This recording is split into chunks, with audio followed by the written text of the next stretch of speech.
Bonjour. Alors ce matin, donc, je vous présente la couleur nacre, le nacre. C'est une couleur que j'ai reçue il n'y a pas si longtemps que ça. Je l'ai pas reçue au début. Dans le jeu des couleurs, elles sont venues tardivement et elle a ouvert la voie d'une nouvelle catégorie de couleurs, les couleurs d'éveil. Alors les couleurs d'éveil, il y en a 9 aujourd'hui. Ce sont des états d'être qui nous montrent que dans sa version matière de nacre, nous allons nous retrouver dans des formes de comportement de masse, hein, un peu comme si tout le monde faisait comme ça dans la version matière, alors que dans la version lumière, très peu de gens le font. Enfin, c'est un peu comme si ça nous demandait un effort ou un changement de vision tel que cette version matière nous paraît totalement déplacée, totalement nous échappe totalement en quelque sorte. Alors, je vais donc vous montrer ce que c'est que cette version donc de ce NAC pour commencer. Lorsque nous faisons un travail sur nous, il y a un moment donné où nous arrivons à une impasse. Et nous arrivons à une impasse, c'est-à-dire que nous arrivons à un endroit où nous avons besoin de faire des choses de façon compulsive. Et lorsque nous faisons ces choses de façon compulsive, ça nous rassure. Ça nous rassure, ça nous met en paix en quelque sorte. Mais si nous n'avons pas le droit de faire ces choses compulsives, eh bien c'est là où ça nous met en danger.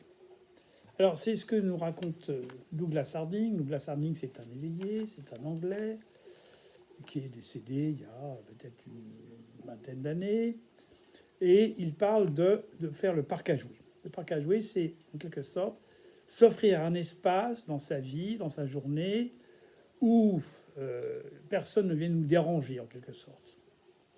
Le parc à jouer, c'est là-dedans qu'on va jouer, on va faire nos compulsions, nos jeux compulsifs, nos désirs alors ça va se traduire par quoi? On va compter son argent, on va faire la vaisselle, on a besoin de se laver les mains 20 fois par jour, on a besoin de regarder les revues, on a besoin de compulser les films, toutes sortes de choses qui sont pas forcément, on va dire, éveillées, hein. mais ça, c'est fondamental de le faire. Et Richard Moss disait que parce que nous arrivons à Richard Moss, c'est un éveillé, c'est un Américain, lui, il disait que si, son livre, c'est Le Papillon Noir, il disait que si nous arrivions à traverser cette forme de névrose que nous avons, nous pourrions atteindre l'éveil. C'est un peu comme si c'était le dernier bastion avant d'atteindre l'éveil. Nous avons des mécanismes compulsifs qui ne s'expliquent pas, qui sont juste une protection pour pas dérailler, péter un plomb, ou toutes sortes de choses.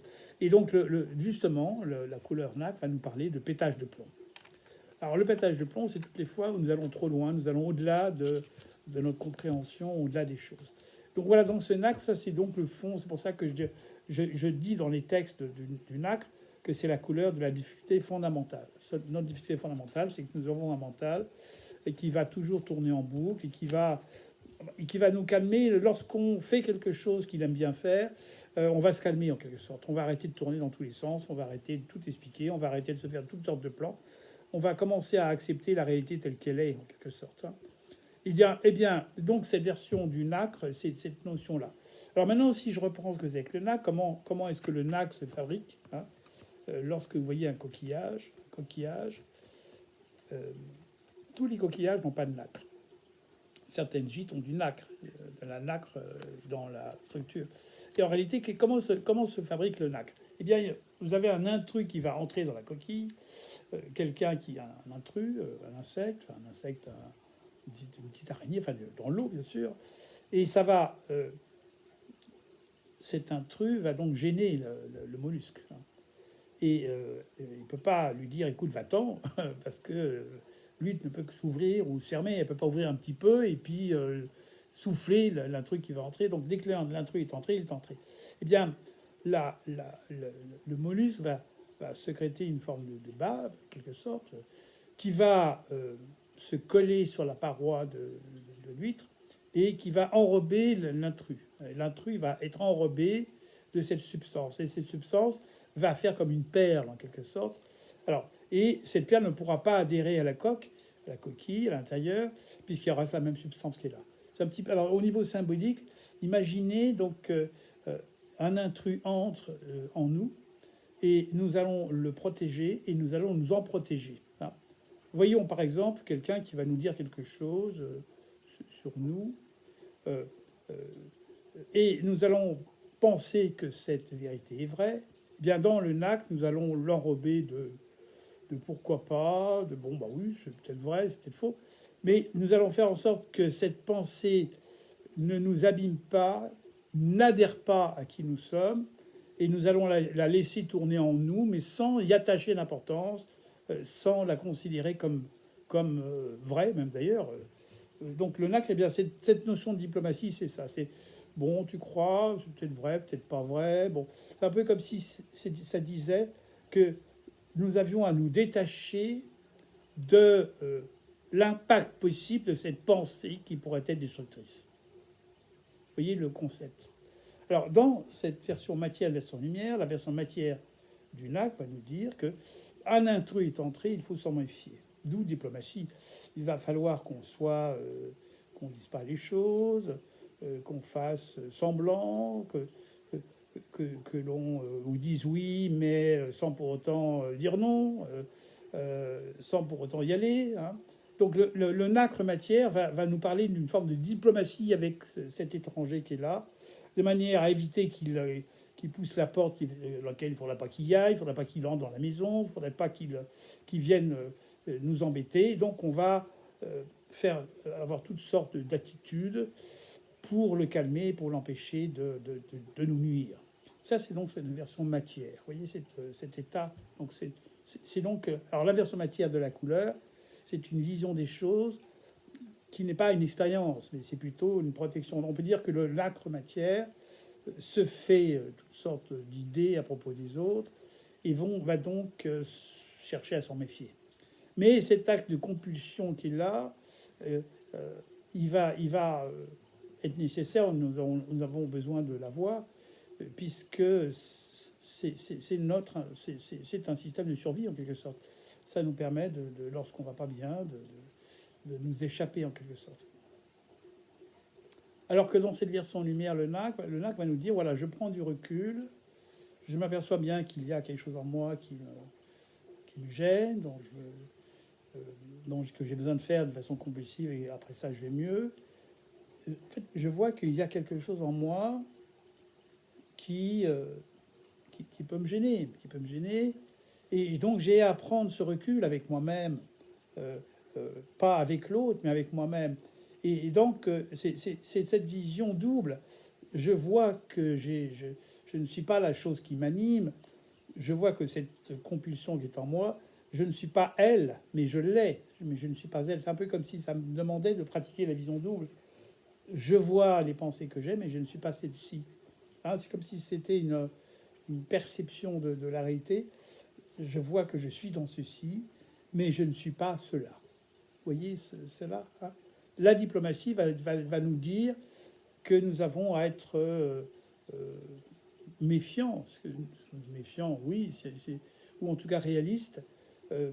Les pensées que j'ai à propos des autres qui me font du mal ou qui pourraient me faire du mal ne sont que des pensées, elles ne sont pas forcément vérifiées.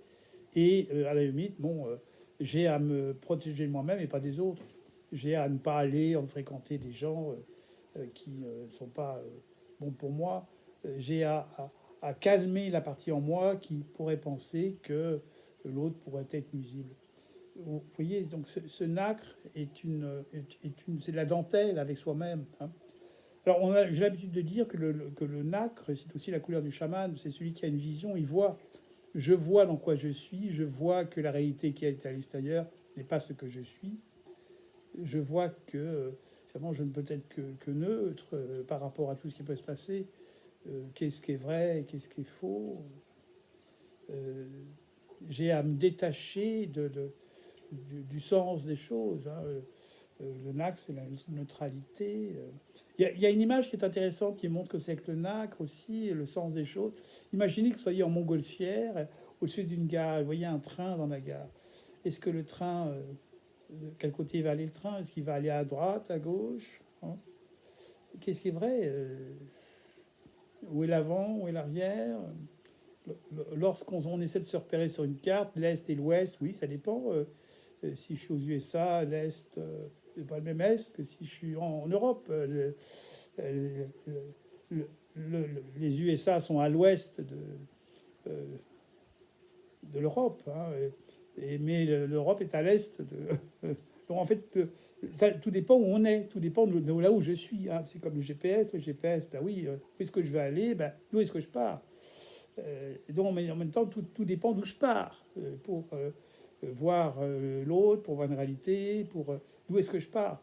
Finalement, qu'est-ce que je peux dire sur une situation euh, qui, qui se joue si je ne sais pas d'où je pars? Eh bien, ce nacre lumière va nous parler de ça, va nous dire d'où est-ce que tu pars. Bah, si tu, qu'est-ce qui est vrai, qu'est-ce qui est faux? C'est pas forcément la réalité. Donc nous avons à nous protéger de cette partie en nous qui croit tout savoir, qui croit tout déduire, qui croit que tout est vrai. Le nacre, si je vois l'autre coincé quelque part, je peux pas lui dire qu'il est coincé. Je peux dire que dans ma logique, là où je suis, je serais coincé si j'y étais, mais je ne sais pas où il est, donc je peux pas lui dire t'es coincé. Je peux juste essayer de savoir où il est vraiment et par rapport à l'état dans lequel il est, comment est-il. Vous voyez, ce nacre, c'est une couleur difficile à appréhender par le mental, parce que le mental va dire ben, il y a danger. Oui, si on veut, pas forcément. Ça dépend de là où je suis. Hein, vous voyez ça. Donc un nacre matière, il a besoin absolument de se protéger des autres. Et la version lumière a besoin absolument de se protéger de lui-même. Voilà la grande différence. Je viens me protéger de moi-même et pas de toi. Eh bien, vous pouvez trouver tout ça dans le livre, le gros livre Couleur Énergie. Le texte du nacre est bien décrit aussi. Pour aller plus loin dans les couleurs, c'est vraiment ce livre-là que je vous conseille. Le langage des couleurs, la couleur énergie. Merci.